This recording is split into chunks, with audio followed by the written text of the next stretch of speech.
네, 오늘 하나님께서 저와 여러분들에게 주신 말씀은 신명기 10장 12절에서 13절 말씀이죠. 행복한 가정을 세우기 위한 조건이 있습니다. 이런 제목인데 말씀 전해질 때 하나님의 은혜가 이곳에 함께하길 원합니다. 오늘 또 모처럼 몇 년 만에 또 야외를 이렇게 나가려고 합니다. 비가 오면 어쩌나 걱정했는데 다행히 또 해가 이렇게 쨍쨍 이렇게 내리쬐서 좋다고 해야 될지 안 좋다고 해야 될지 모르겠습니다. 비가 오는 것보다 해가 뜨는 게 더 좋고요, 그죠? 해가 뜨는 것보다 또 이렇게 그늘이 지면 더 좋잖아요, 그죠? 구름이 좀 가려주면 좋을 것 같은데 어쨌든 여러분들이 기도했으니까 기도하신 대로 된 줄로 믿습니다. 네. 근데 지난주에 이렇게 기온이 또 많이 내려갔었어요. 그래서 추위를 느낄 정도로 그렇게 많이 내려갔는데 제가 여러분들에게 말씀드린 것처럼 5월달까지는 추운 날이 있거든요. 아무리 더워도. 그래서 여러분들이 겨울옷을 미리 집어넣으면 안 됩니다. 5월달 지나고 집어넣으셔야 됩니다. 그래서 여러분들이 건강관리 잘 하셔서 이렇게 건강하게 이렇게 잘 보내셔야 됩니다. 자, 오늘 저와 여러분들이 읽었던 이 신명기 말씀은요, 가데스 바니아 사건 아시죠? 이스라엘 백성들이 하나님 말씀에 불순종하고 하나님의 말씀을 믿지 못해서 벌어졌던 일인데요. 이때 20살 이상의 사람들이 하나님의 진노로 전부 다 죽게 되죠. 그리고 남은 20살 미만의 사람들과 그리고 광야에서 새롭게 태어난 신세대들에게 율법을 다시 가르쳐야 될 필요성을 느끼게 되는 거죠. 그래서 하나님 명령으로 모세가 가나안 땅을 눈앞에 둔 그 모압 평지라는 곳에서 이스라엘 백성들 신세대들에게 율법을 다시 교육하는 내용이 물론 설교 형태이기는 하지만 교육하는 내용이 성령의 감동으로 기록되어 있습니다. 그래서 오늘 본문의 말씀을 우리가 따라가면서 내 가정이 행복한 가정이 되기 위해서 우리가 어떻게 해야 될 것인가 라는 부분에 대하여 성령께서 들려주시는 하나님의 음성을 듣도록 하겠습니다. 자, 여러분, 내 가정이 행복하려면 어떻게 해야 될 것인가? 그에 대한 답을 오늘 본문에서는 하나님을 경외해야 한다라고 말씀하고 있습니다. 자, 우리 12절 말씀 한번 읽어볼까요? 시작.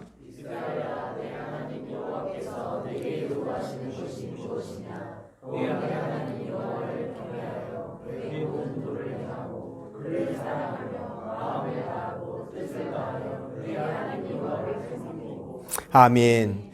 자, 여러분 5월은 가정의 달이라고 그렇게 말하지 않습니까?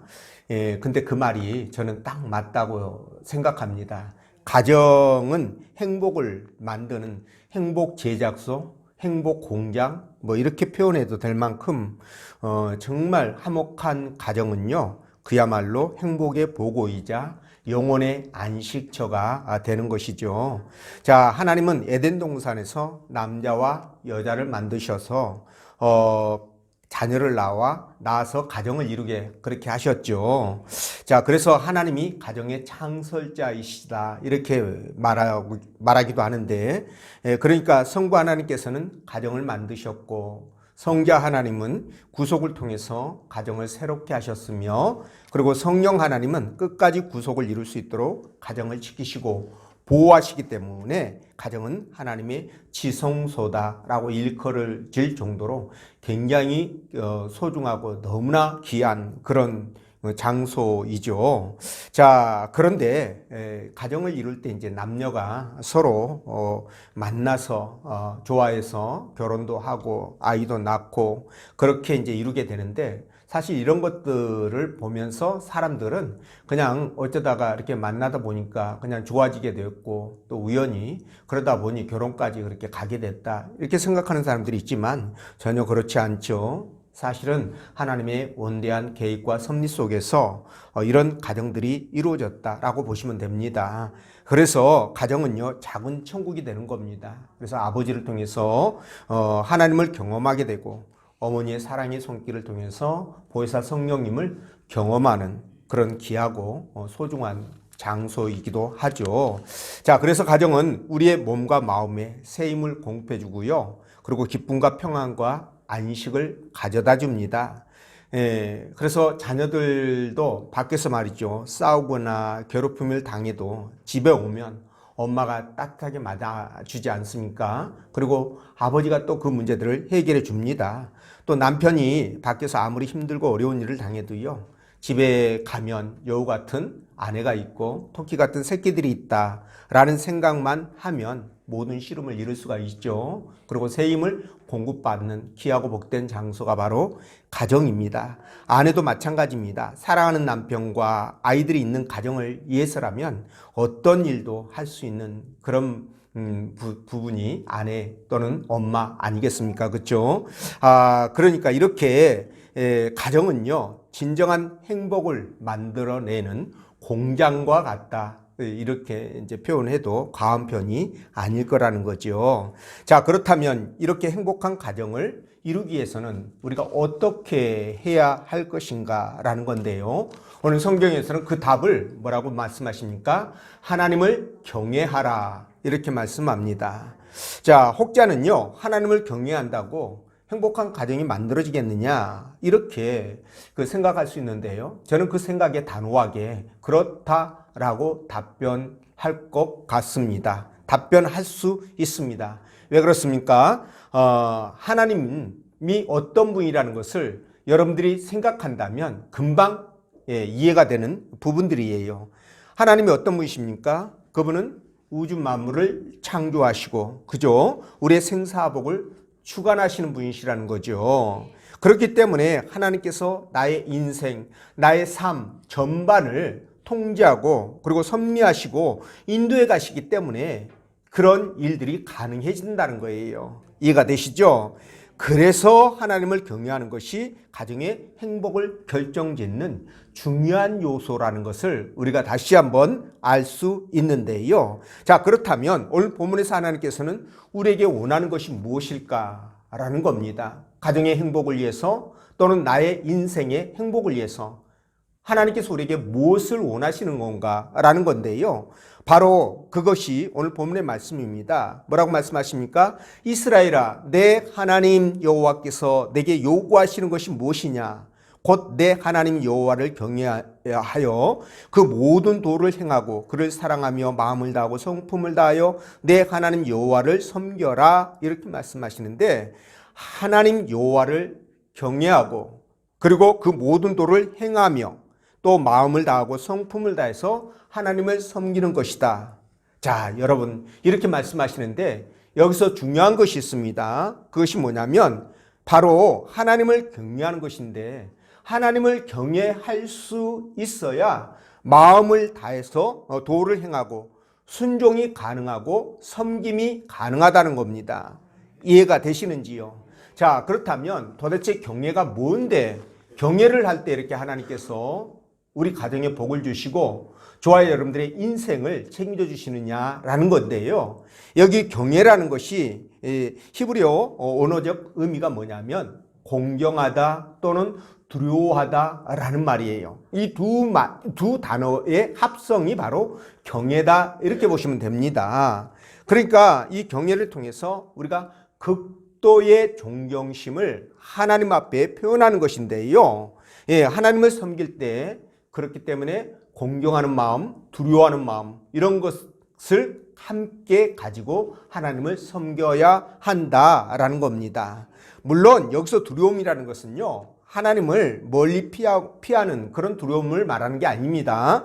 여기서 두려움은 하나님을 더 사랑하고 그 두려움 때문에 하나님 말씀에 더 순종하고 기쁨으로 자발적으로 하나님 앞에 더 가까이 다가가려고 하는 그런 노력들, 이런 것들을 말하는 것이다. 여러분들이 그렇게 보시면 될 것 같습니다. 자, 여러분 참고로 부모는요 어떨까요? 부모는 경외의 대상일까요? 아닐까요? 아닙니다. 부모는 공경할지언정 경외는 하지 않습니다. 왜냐하면 부모님은요 피조물인가요? 조물주인가요? 피조물이죠. 그렇죠? 그렇기 때문에 조물주인 하나님과 같이 대할 수는 없는 거예요. 이해가 되시죠? 그래서 말이죠. 부모는 공경의 대상이다. 경외의 대상은 아니다. 이렇게 말씀드려요. 경외해서도 안 되고 할 수도 없습니다. 하려고 해도 할 수가 없어요.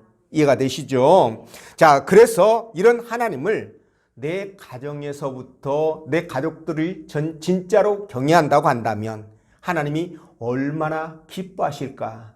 그렇죠? 그러니까 하나님은 경외를 받을 만한 충분한 자격이 있고 우리는 마땅히 그분을 경외해야 하고 그러므로 말미암아 하나님이 주시는 복을 풍성하게 누릴 수 있다. 이 부분들이 오늘 말씀의 핵심 포인트다. 이렇게 보시면 될 것 같습니다. 자, 그래서 하나님은 너무도 전지전능하시기 때문에 우리 마음속에서 경외가 이렇게 자발적으로 솟아나게 되는데요. 여러분, 이 하나님 우리가 무시할 수 없죠. 그렇죠? 요셉이 여러분 요셉의 형들이 요셉을 애굽에 팔아버리지 않습니까? 그렇죠? 그리고 나서 아버지에게 가가지고 야곱에게 뭐라고 얘기합니까? 짐승에게 잡아먹혔다, 죽었다 이렇게 이제 속이지 않아요, 그죠? 아버지도 홀딱 속았어요. 그리고 형들도 아버지가 속아준 것에 좋아가지고 완전 범죄라고 그렇게 기뻐했겠죠.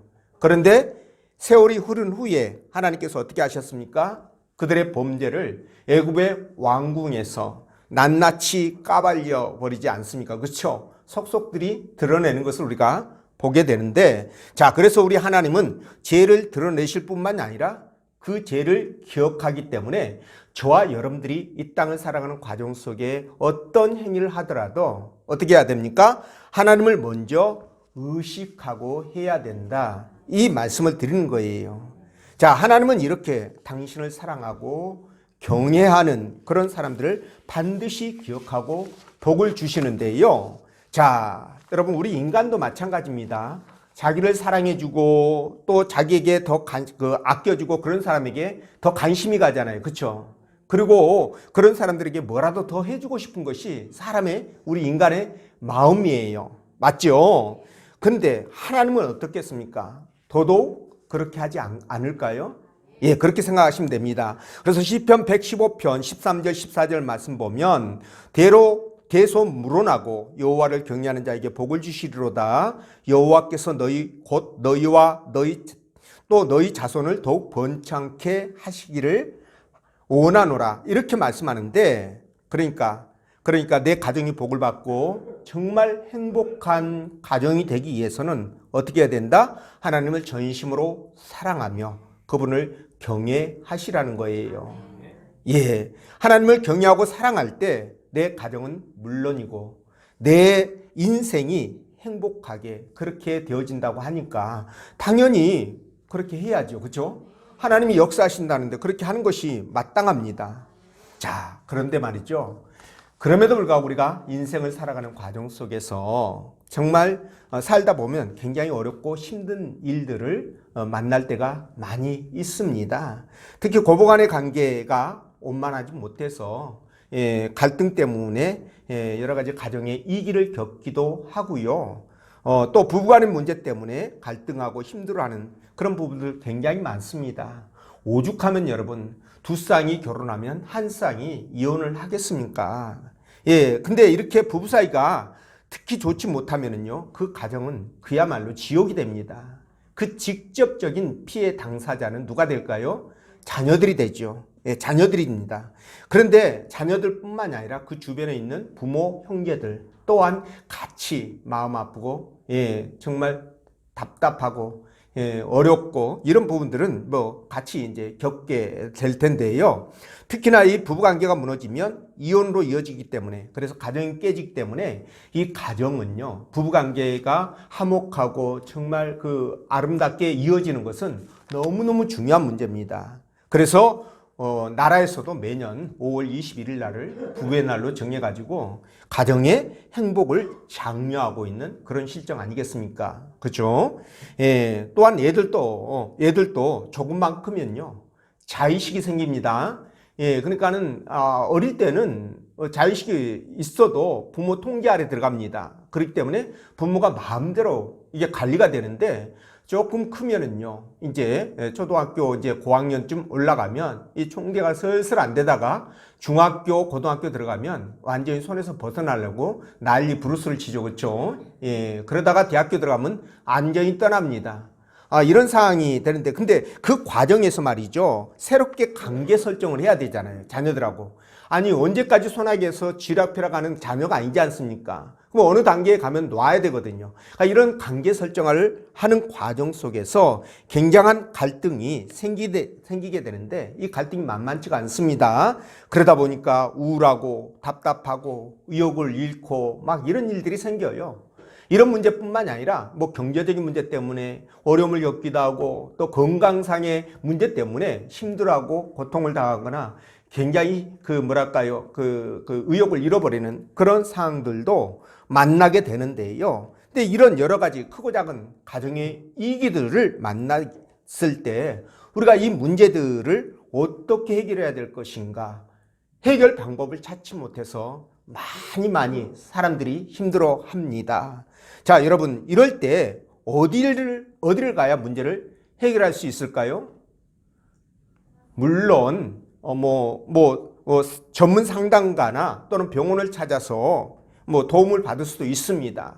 그러나 여러분, 우리 신앙인들은 근본적으로 하나님 앞에 나와 해결을 받아야 된다는 것이죠.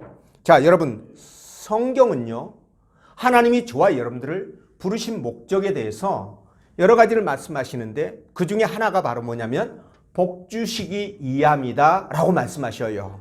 네, 그런데 말이죠, 복을 주신다는 것은 어떤 의미일까요? 여러분, 복을 받는다는 것은 이런 모든 인생의 크고 작은 어렵고 힘든 모든 문제들이 해결된다는 뜻 아니겠습니까? 아니, 복을 주는데 이런 여러 가지 문제들 때문에 힘들어하고 고통스러워한다면 이게 복이겠습니까? 그렇죠? 하나님께서 말씀하시는 복은 이런 모든 것들을 포괄적으로 포함하는 것들을 얘기합니다. 그래서 이런 문제들이 해결되게 되는데요. 그래서 내 가정이 진정 행복한 가정이 되기 위해서는 시편 115편 13절 말씀처럼 물론 대소하고 여호와를 경외하는 자에게 복을 주시리라. 이 말씀처럼 말입니다. 하나님을 경외함으로 말미암아 해결이 가능해진다는 거예요. 이해가 되시는지요? 예, 그렇습니다. 성경 많은 곳에서 여호와를 경외할 때 복을 받는다 이렇게 말씀하고 있는데 특히 시편 115편 9절 이하에서는 이 부분에 대해서 조금 더 상세하게 다루고 있거든요. 예, 근데 그게 뭐냐? 하나님께서 우리에게 어떤 복을 주시느냐? 그걸 찾아보면 첫 번째가 뭐냐면 하나님께서 우리의 도움과 방패가 되어주신다라고 말씀하시는데 우리의 도움과 보호자가 되어주신다는 그런 의미입니다. 자, 시편 115편 9절에서 11절 말씀 제가 읽어보겠습니다. 이스라엘아 여호와를 의지하라. 그는 너희의 도움이시오 너희의 방패시로다. 아론의 집이여 여호와를 의지하라. 그는 너희의 도움이시오 너희의 방패시로다. 여호와를 경외하는 자들아 너희는 여호와를 의지하라. 그는 너희의 도움이시오 너희의 방패시로다. 자, 이렇게 말씀하시는데 여러분, 여호와를 의지하면 그분께서 우리의 도움이 되시고 우리의 보호자가 되신다. 방패가 전쟁에서 적의 창이나 칼로부터 보호해주는 거잖아요. 그러니까 우리에게 도움을 주시고 우리를 보호해 주시고 지켜주신다라는 말씀을 3번이나 반복해서 지금 강조하고 있는 것을 볼 수가 있습니다. 그만큼 하나님은요, 저와 여러분들을 도와주시고 또 지켜주시는 것에 대하여 관심이 매우 많다라는 것을 지금 잘 보여주는 겁니다. 이해가 되시는지요? 그렇기 때문에 이런 복을 받기 위해서 우리가 어떻게 해야 된다? 여호와를 경외해야 한다는 거예요. 이해가 되시는지요? 경외를 하되 진심으로 경외해야 한다라는 말씀을 드립니다. 그렇게 하면 하나님께서 얼마나 기뻐하시겠어요. 그렇죠? 그러니까 이렇게 하나님의 도움을 받고 그분이 우리를 지켜주시는 파수꾼의 어떤 역할을 우리가 기대한다면 정말 하나님을 경외하는 그런 신실한 신앙이 되시라고 여러분들에게 권면의 말씀을 드립니다. 또한 두 번째로 시편 115편 12절에서 13절에서는 뭐라고 말씀하시냐면 이스라엘 집에도 아론의 집에도 하나님께서 복을 주시고 그리고 높은 사람이나 낮은 사람을 막론하고 여호와를 경외하는 모든 자에게 복을 주신다. 이렇게 말씀하거든요. 그러니까 하나님 나라 백성이라면 예수 그리스도를 믿고 거듭난 하나님 나라 백성이라고 한다면 하나님께서 모든 자에게 지위고하를 막론하고 남녀노소를 불문하고 그죠? 예, 하나님께서 복을 주신다. 이렇게 말씀하는 거예요. 하나님은 빈부귀천을 따지지 않는 분이시죠.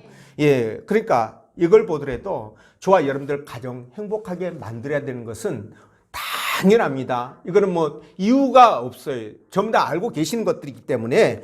그런데 이런 가정을 만들기 위해서 복된 삶을 만들기 위해서는 우리가 반드시 하나님을 경외하고 그리고 그분을 믿고 의지하는 삶이 필요하다는 거예요. 이런 삶이 되시길 간절히 바라고요. 자, 그런데 말이죠.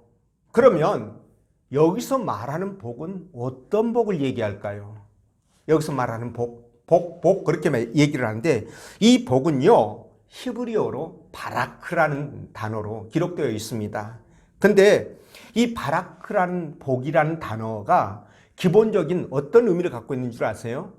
무릎을 꿇다라는 뜻을 갖고 있어요. 무슨 말씀인지 이해가 되시는지요? 무릎을 꿇다. 예, 이런 뜻을 갖고 있거든요. 시편 95편 6절 말씀 보면 오라 우리가 굽혀 경배하며 우리를 지으신 여호와 앞에 무릎을 꿇자라고 그렇게 기록되어 있는데 여기서 무릎을 꿇자가 바로 바라크라는 복을 여기다 사용한 거예요. 자, 그렇다면 우리가 이걸 통해서 무엇을 알 수 있느냐? 아, 바라크라는 단어가 복이라는 단어가 무릎을 꿇는다고 똑같은 의미네. 그렇다면 우리가 복을 받기 위해서는 어떻게 해야 된다? 바라크, 무릎을 꿇어야 되는구나 라는 것을 우리가 느낄 수 있는 겁니다. 그러니까 이 복자를요 한문으로 굳이 옮긴다면 복자가 아니고 엎드릴 복자래요.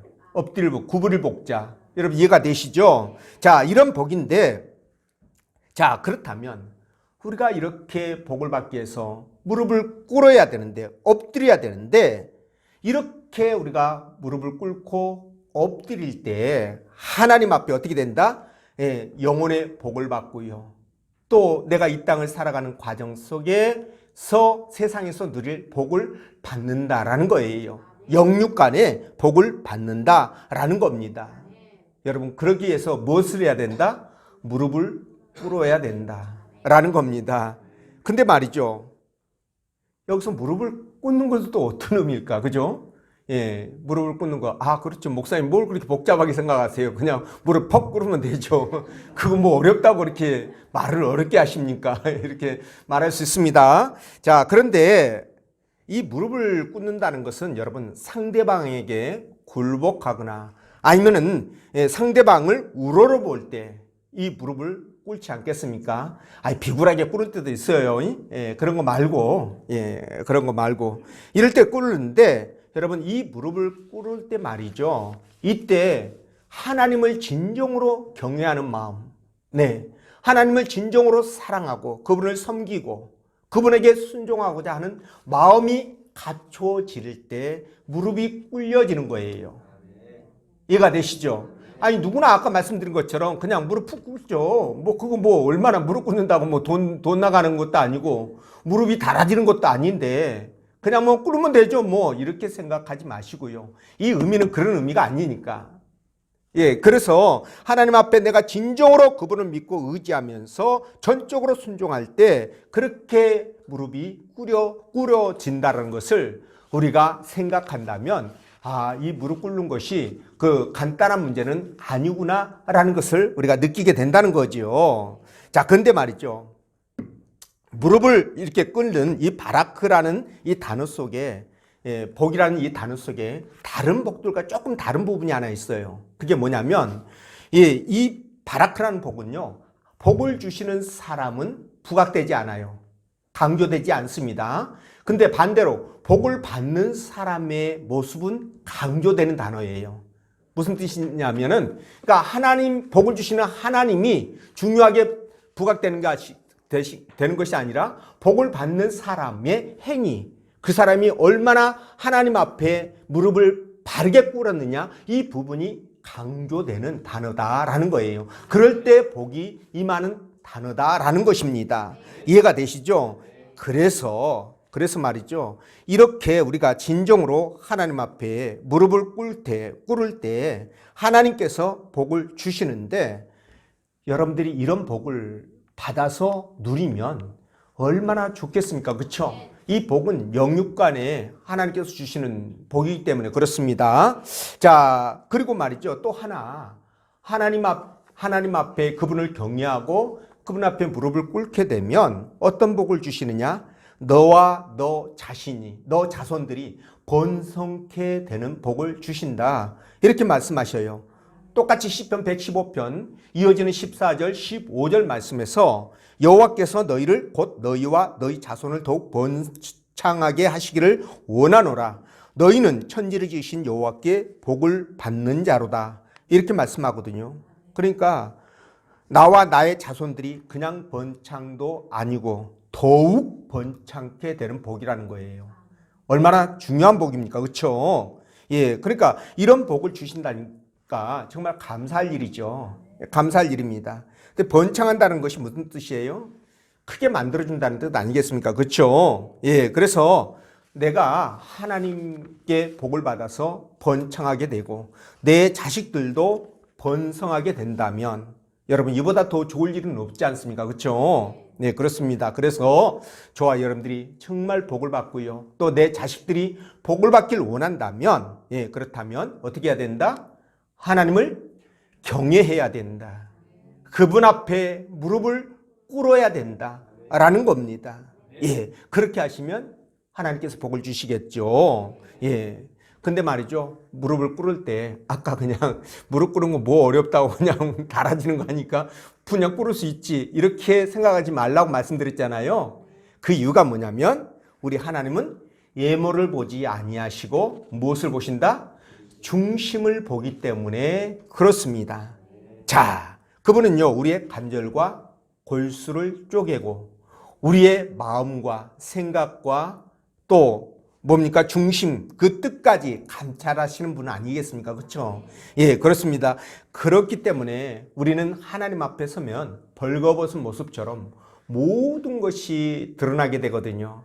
그러니까 그분 앞에 서면 변명할 수가 없습니다. 그래서 우리가 죽게 되면 하나님 심판대에 서게 되잖아요. 그렇죠? 주님이 오실 때든 우리가 주님 앞에 갈 때든 어쨌든 주님을 만나면 그분의 심판대 앞에 서게 되는데 여러분 죄인들이 입도 뻥끗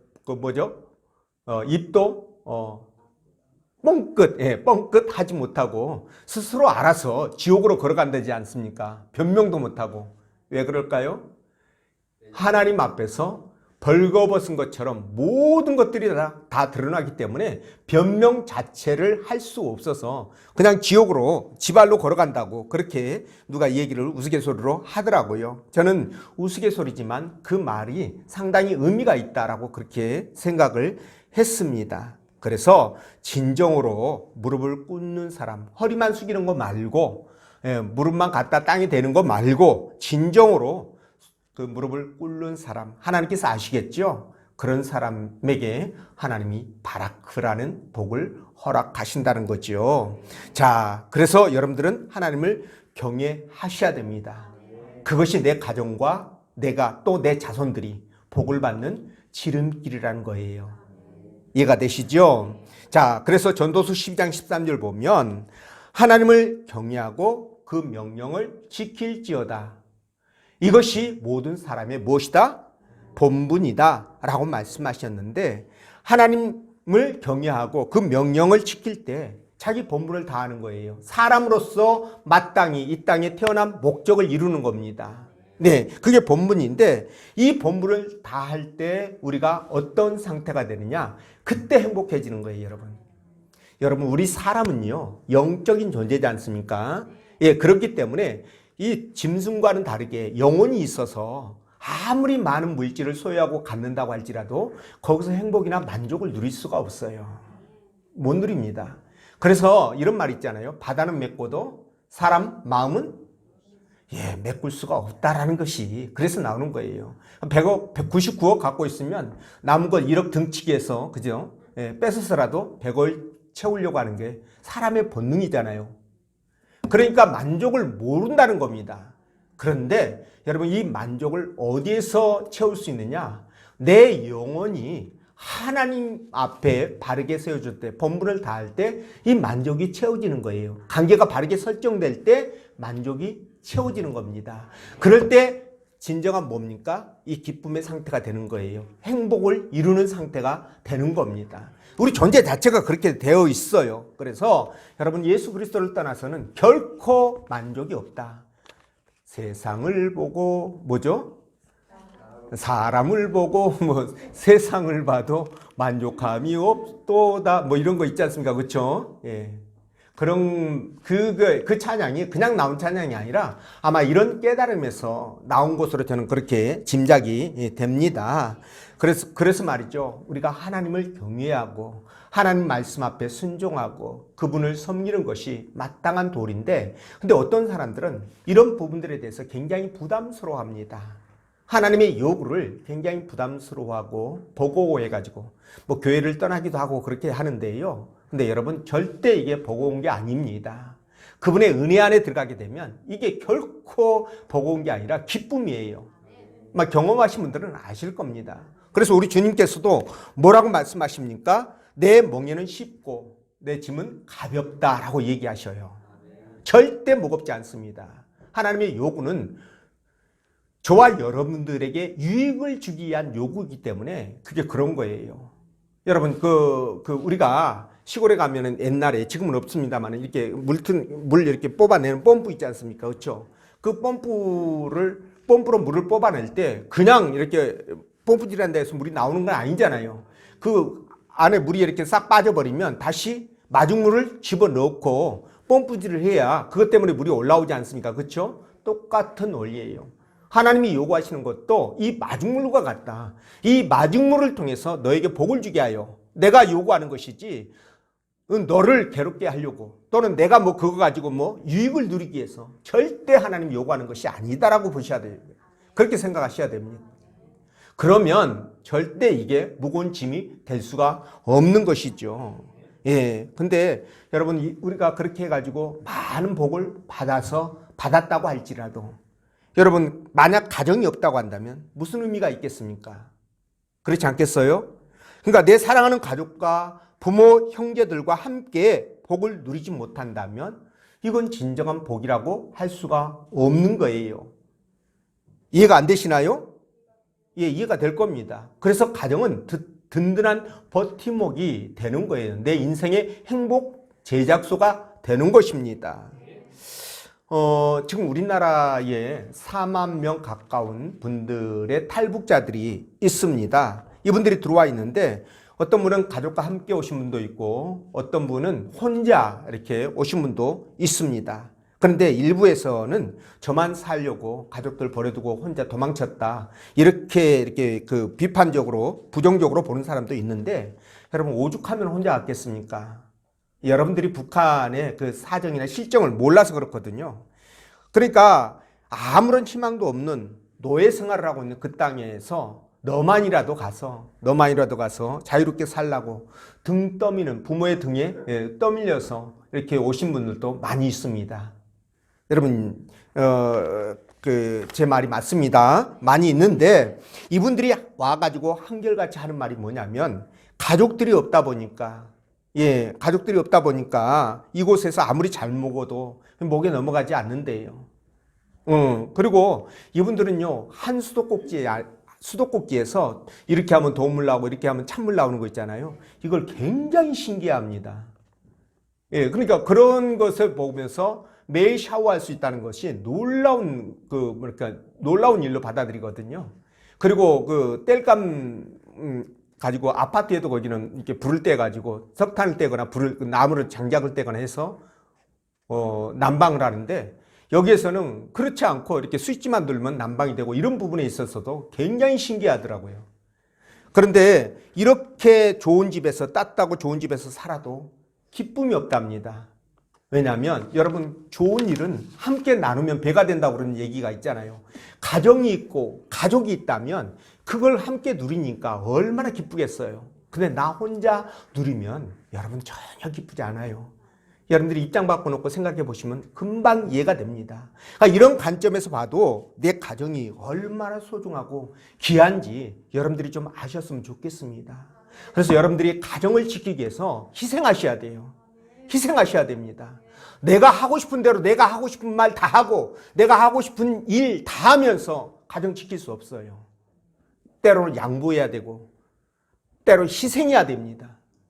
가정을 위해서는 내가 하기 싫은 일도 해야 돼요.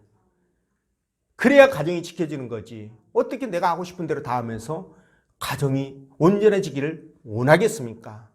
그래서 특히나 젊은 사람들은요, 자기가 돈 벌 수 있다 이거예요. 남자든 여자든. 그러니까 돈을 버니까 마음대로 할 수 있을 것 같아서 가정도 그냥 소중하게 생각하지 않는 그런 경향들이 있어서, 그러니까 이혼율이 50%죠.